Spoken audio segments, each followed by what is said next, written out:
Mr.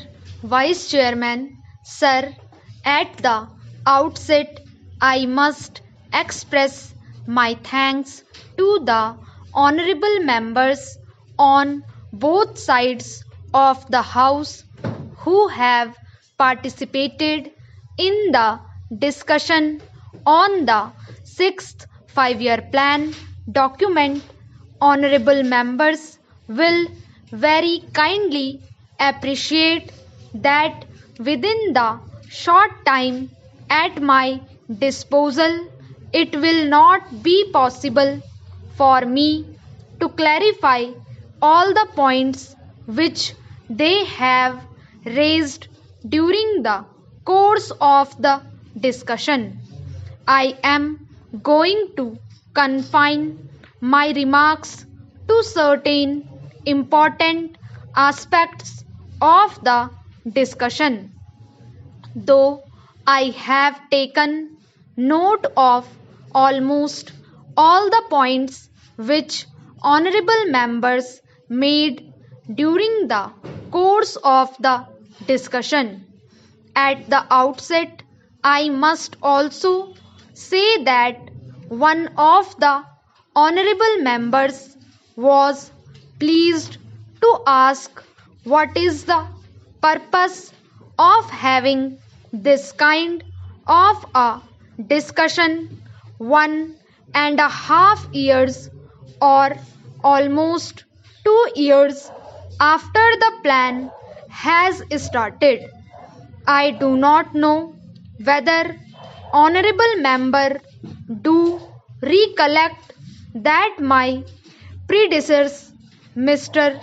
Tiwari had circulated a note to all the members of this house, particularly about the sixth plan framework, and he expected that the honorable members will be able to send their remarks to the minister and also to the planning commission, so that before the draft document of the sixth plan is prepared and finalized, their views could be taken into account.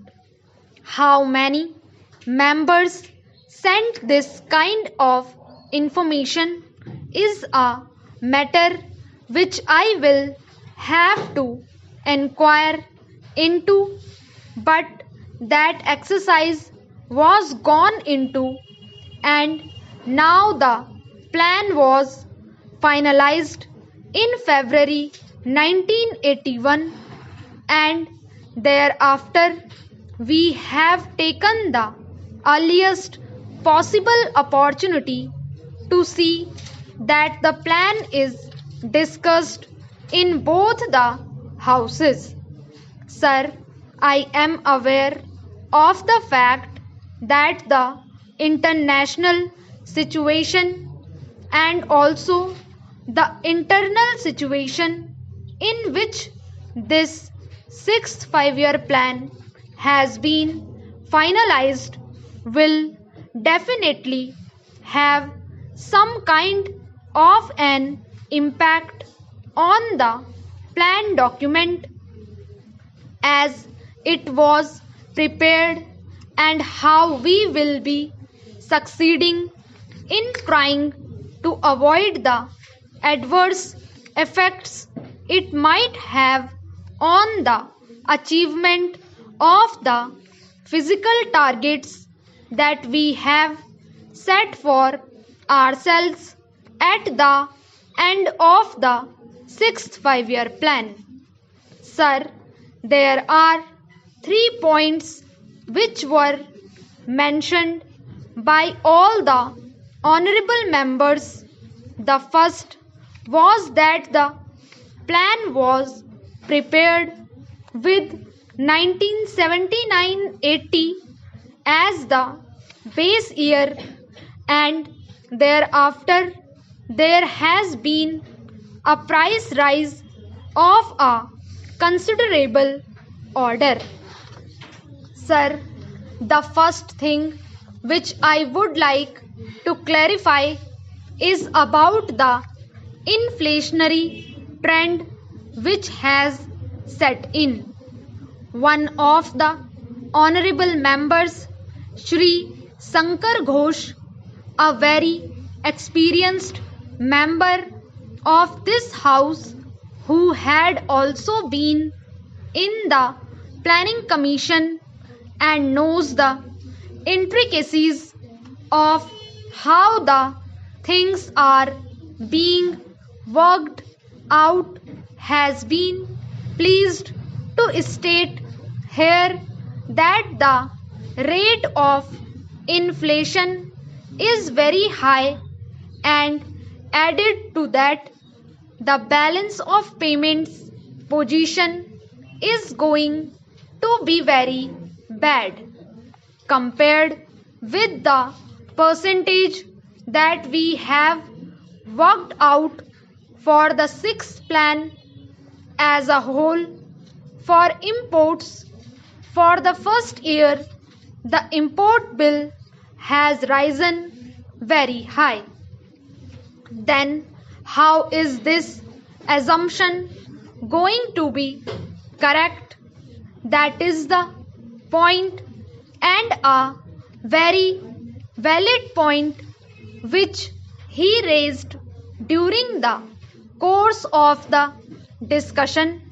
Sir, he also mentioned about the Honorable Finance Minister making his speech at Kanpur, wherein he seems to have made a reference that a little inflationary trend is a kind of a stimulant to the economy. Sir, the inflationary trends we cannot view in isolation. Honorable Shri Shankar Ghosh will definitely agree with us that there are two factors which will have to be taken into account. The first factor is the international situation which is now obtaining. Secondly, whether we like it or not, we have to import the oil products if they are to be imported. Can we take a serious view of the situation? That is a thing which I am sure most of the honorable members there will be able to appreciate. The second aspect is, why is it what we have such a high import bill in 1980-81 when the plan itself commenced, and when we were talking in terms of 9% immediately in the very first year it jumped. I am sure that most of the honorable members are aware of the fact that it is on account of the kind of legacy that this government got. I would not like to dilate on that issue, but the fact of the matter is that the agricultural production had gone down. Even in the industrial sector, there was a decline of 1.4%. The coal production had considerably gone down in terms of production, and the electricity generation was at the lowest.